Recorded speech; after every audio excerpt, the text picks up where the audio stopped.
Hi, and thank you for joining us right here at Prostate Cancer Live. We're now over 100,000 followers at Google Plus, and we're honored to be able to provide this service for you.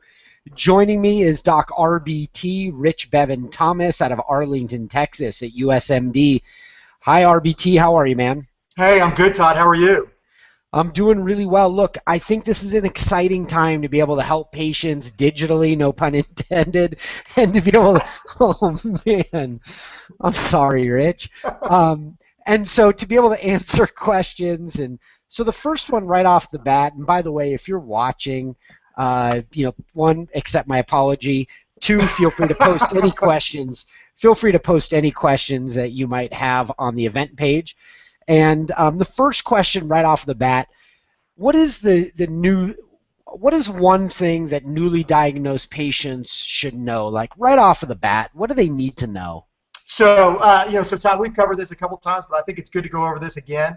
So the first thing for patients who are newly diagnosed with prostate cancer, what they need to know is time, for the most part, and what I mean by time, I mean by a number of weeks, is on their side. Weeks and months, for the most part. I think that's the most important thing. If I had to stratify patients, which is the fact of I've been diagnosed with prostate cancer, it's get the information and understand your diagnosis. So, don't get nervous about this. Yes, I get it. And we've got all different grades of prostate cancer and stages that we talked about. But at the end of the day, it is always about time is on your side and knowledge is power. So that's the first thing, Then from there, you take a deep breath and you say, okay, so I've got a little bit of time. It's not like I'm going to be whisked off to the operating room, in a week or even the next day or even the next month for that matter. So then you can try to figure out is, okay, number one, take a breath. Number two is let's find out more about this prostate cancer. And again, I would then go to the classification system that we discussed before, which is where do I stand in those NCCN guidelines. And that's the first two that we talk about in terms of making sure people understand where they are. Okay, super advice, because I think the big takeaway is it's not all one size fits all, right? Like your prostate cancer is going to be different than your neighbor's prostate cancer. So you got to understand what your specific cancer is like. How common is prostate cancer? Well, it's common. And again, so the statistics that everybody pretty much knows about, but we're going to kind of reiterate those today, is that about if a man lives until his late 70s, the risk of developing prostate cancer is roughly about 1 in 6, right? So that's something easy to remember. It increases obviously for a couple of different risk factors on here, but that's easy to remember. It's a 1 in 6 man's risk in his lifetime.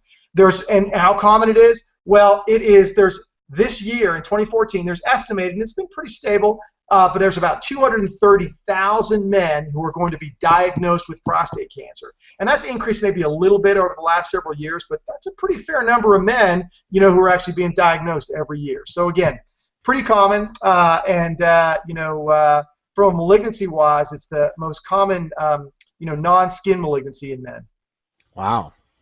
Okay, that's interesting. Are some men more likely to be diagnosed with prostate cancer than others? So they are. So, and this is, of course, the big challenge that we've been talking about, more recently, which is that, and I actually just wrote a kind of a long, editorial on this, which is about prostate cancer. Are we over-treating prostate cancer? Are we over-diagnosing prostate cancer, right? And the bottom line is that, several years ago, and I think people still make a very solid argument for this, which is that men who are at risk. So who are those men? Well, number one, and it's pretty easy to kind of go down this line, is number one, men with a family history. So if you had a dad diagnosed with prostate cancer, in particular, your dad who was diagnosed before the age of 65, that puts you at an increased risk, right? If you've had more than one, let's say your dad and your uncle, right, and maybe your dad, your uncle, and your grandfather, then that puts you at an even more increased risk. That's just from a genetic, component of this. So that's it. So that's a family risk. Second thing is African Americans. Unfortunately, and we're looking at from a genetic perspective, African Americans just have a higher risk of actually of developing prostate cancer. And the unfortunate part about the African American side on things is that we as urologists tend not, unfortunately, to get African Americans in the early stages, because for a lot of different reasons, whether it's getting into the doctor on time, or whether it's just trying to, the patients for one reason or another can't get to a physician, or they just try to sort of, just try to keep away from urologists. That's a challenge. So we tend to diagnose African Americans at a later stage, and we're doing our best to make sure that we're getting the African American male population in early enough so we can say, okay, we're now finding these men early. And again, if we find prostate cancer early, we can then go through that pathway. And that pathway, of course, is this, if we find cancer, is this a cancer that we need to treat, or is this a cancer that we can potentially follow? So again, review: family history, African Americans, those are the big ones we looked at.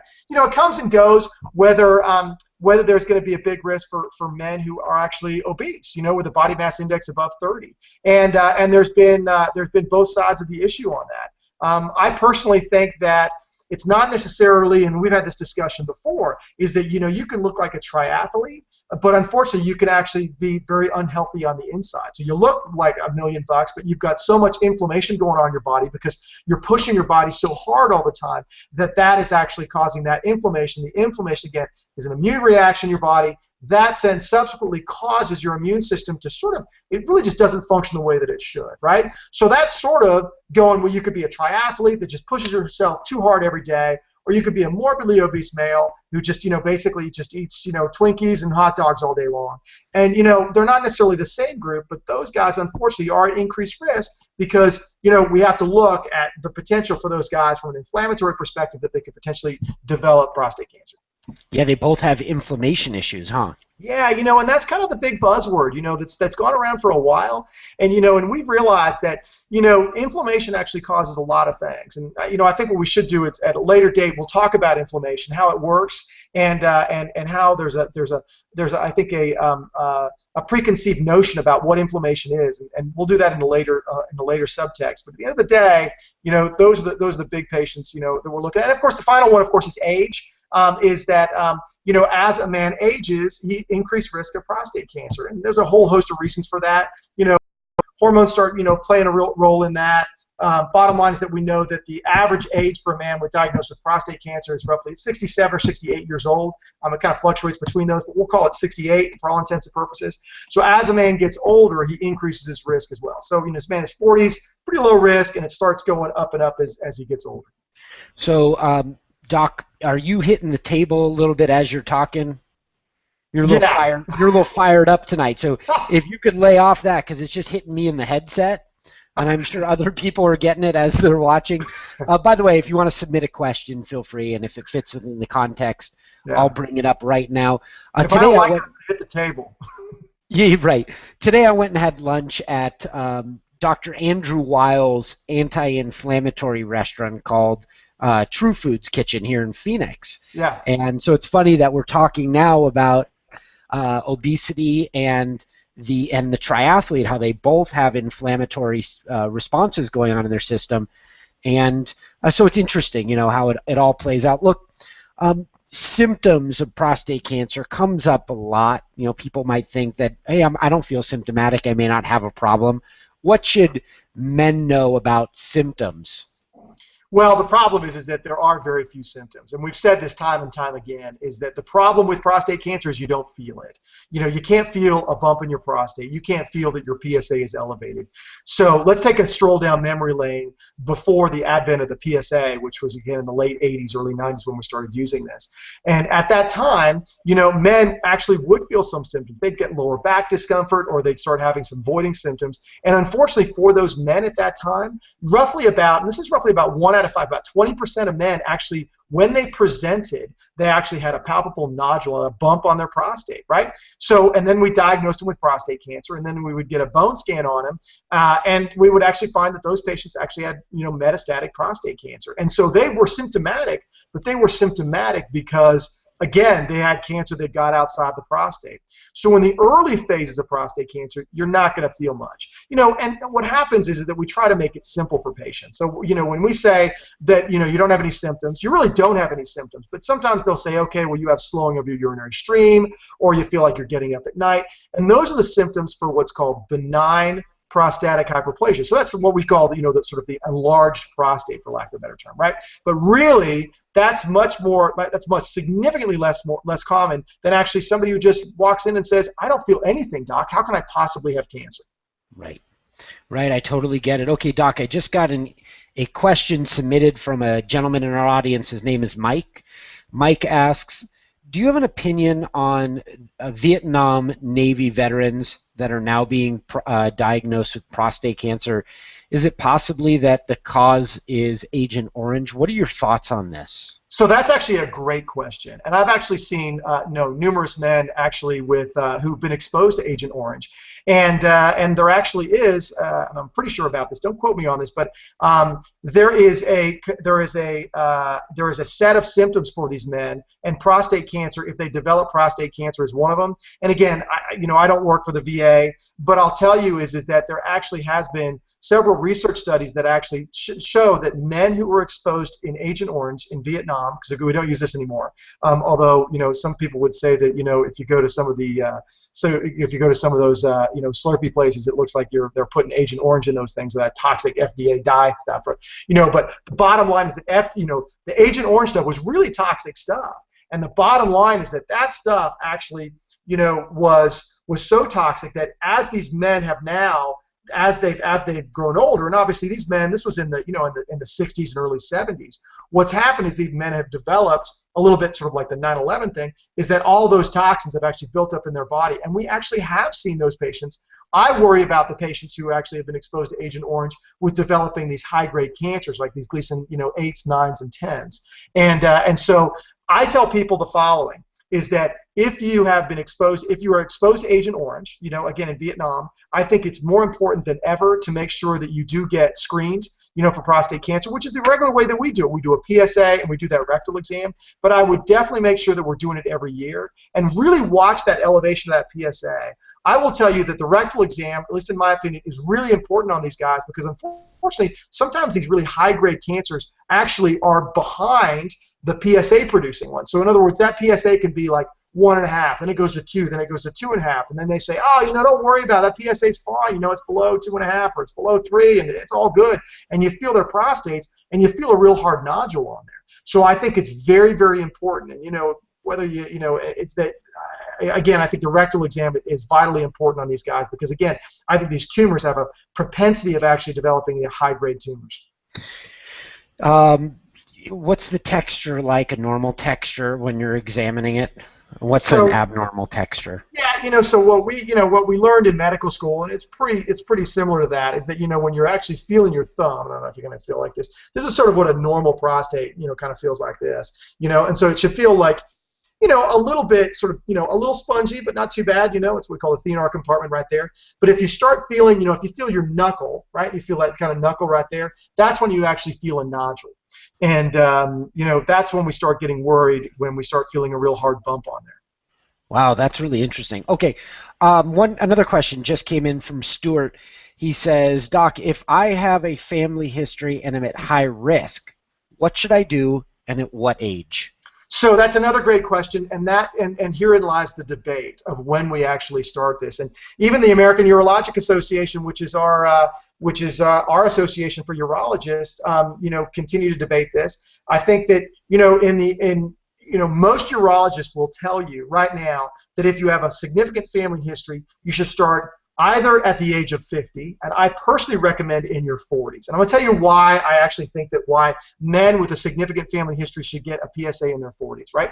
Because, and there's great studies out on this, is that let's say a man's got a positive family history that we just talked about, and he walks into my office and says, hey, Doc, I'm 44 years old, I got a positive family history, what should I do? And I say, well, let's screen you. So we do a rectal exam, it is what it is, we get it done, we make sure we don't feel any bumps. And then we get a PSA. So now let's look at that PSA. That PSA for that man is vitally important. Here's why. There's a cutoff that we know. So we know if that man's PSA is below 0.6. Let me tell you that one more time. If that man in his 40s is PSA below 0.6, I can tell him, listen, Mr. Jones, you know what? Your chance of developing a malignancy, a prostate cancer, in the next several years is extremely low. So I'm okay with seeing him in 2, 3, or 4 years, I'd probably every 2 to 3 years, because of a significant family history, and doing another PSA at that time and doing a physical exam. I'm okay with that, right? Now, let's say he comes in and his PSA is 1.2. That's a guy that may not have a focus of cancer right now, but we know that because his PSA is above 0.6, that he is at increased risk, and that's a guy that I want to follow earlier before, you start looking at the age cutoff, 50, 55 years old, what have you. Okay, really, really interesting advice. The next question on the list is, how can a patient be comfortable choosing to not treat their prostate cancer? And I think before you even get to that point, do some patients have the option to not treat their prostate cancer? Sounds a little crazy. Yeah, so, and again, we've talked about this before too, and the bottom line is that, the first thing we do, remember what the first thing we do, a man's diagnosed with prostate cancer, first thing is take a deep breath, and let's try to figure out, let's get some knowledge here. And as opposed to going on, some hokey guy's, website that's, trying to sell, snake oil from the Amazon jungle, let's find legitimate, websites that actually, that talk about, true science about prostate cancer. That's part one. Part two is, how do we classify those patients, right? So again, we look at that Gleason grade, what is the grade of that cancer? And if it's a low grade, and again, the Gleason 6 is what we describe as the low grade. If it's a low grade and described as a low volume, and again, I would defer to our other conversations that we had in terms of classification of these men in terms of the very low risk and the low risk categories. That's the risk of progression as time goes on. So for those men, the possibility is, yeah, we could potentially, with low grade, lower volume prostate cancer, we could potentially follow them. Now, let's go into the detail real quick. So how do we follow patients? Do we just say, all right, man, give me a call in a year, let me know how you're doing, make sure you're peeing okay, and that's fine? The answer is no, because we know that of that one time that we do that biopsy, that is basically just a sample, and we know that there is, of the men that we actually follow with these low-grade prostate cancer on what we call active surveillance, and active surveillance means we're actively following these patients. So, and again, there's different protocols out there, but most protocols basically involve a biopsy. The year of biopsy, we have that original biopsy. We say you got low-grade, low-volume cancer, and we're going to follow you, right? So we say, all right, we'll follow you, and then what we do is we do sequential biopsies at years 1. At USMD, we do it at 0. At years 1, years 3, and years 5, and every 2 to 3 years thereafter. And a lot of it depends on their age. So as they get older, above 75, then we really try to minimize the number of biopsies, right?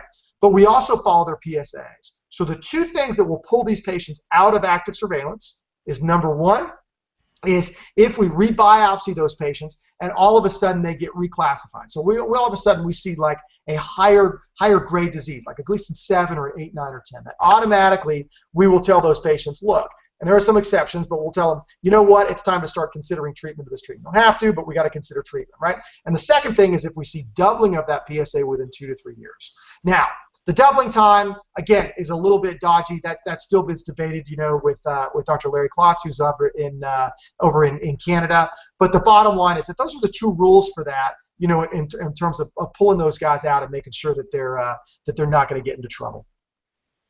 And how does a test like the Oncotype DX test fit in? I know that my wife is a breast cancer survivor, and the Oncotype DX test in breast cancer helped us make the determination that her cancer wasn't aggressive, and therefore it wasn't. It was indicated that chemotherapy wouldn't be of benefit in her result. How does a test like that play in, like the prostate assay that they've created, into the treatment decisions that you make with active surveillance? So it actually plays a pretty significant role. And, and the challenge is that we're making decisions on this man's prostate cancer, solely based on a biopsy, of which we may be, undergrading that if there is another cancer sitting inside that prostate, as well as, actually classifying them again into that very low risk, intermediate, or high risk. Again, those NCCN guidelines. Bottom line is that we can get more information and we can actually put them. Think about that scale. So we've got very low, intermediate, and high risk. And what the Genomic Health and the Oncotype DX test does is it actually looks at the genetic makeup of that man's particular cancer cells, and it tells us the likelihood that it will behave like either a very low, intermediate, or high risk. And that's actually very important for us, because what it does is then individualizes that man's cancer to let us know is what is that risk. And you get a percentage, you get a GPS score, and again, we talked about this before, but it does give us more information. And it just, again, any bit of information that we have can then, give us a little bit of a pause to say, okay, we've now got the genetic makeup of this. So this isn't just, every Joe with a Gleason 6 with 3 cores that are positive and a PSA density of 0.14. They're all the same, because they can, be a little bit different. And it depends on where they lie on that range from very low to intermediate risk, that we say, we might want to consider treating this. Again, a guy in his 40s or 50s, a guy we're going to be potentially more aggressive with. Some guy who's older, maybe is in his 60s and 70s, that's a guy that we can potentially follow. So it just individualizes their cancers. Really, really well explained. Thank you for that. Well, he's Doc RBT out of USMD in Arlington, Texas. He's our medical advisor right here at Prostate Cancer Live, and so if you guys have any questions for further interviews, feel free to submit them. We'll review them. We may not be able to answer all of them, but we love to get questions answered by the doc when he is here. So on behalf of Doc RBT and the team at Prostate Cancer Live, we wish you all a very healthy and happy evening, and we look forward to bringing you more information as it develops right here at Prostate Cancer Live. Doc RBT, thank you so much for joining us. Great. Thanks, Todd. Appreciate it. Good night, everyone.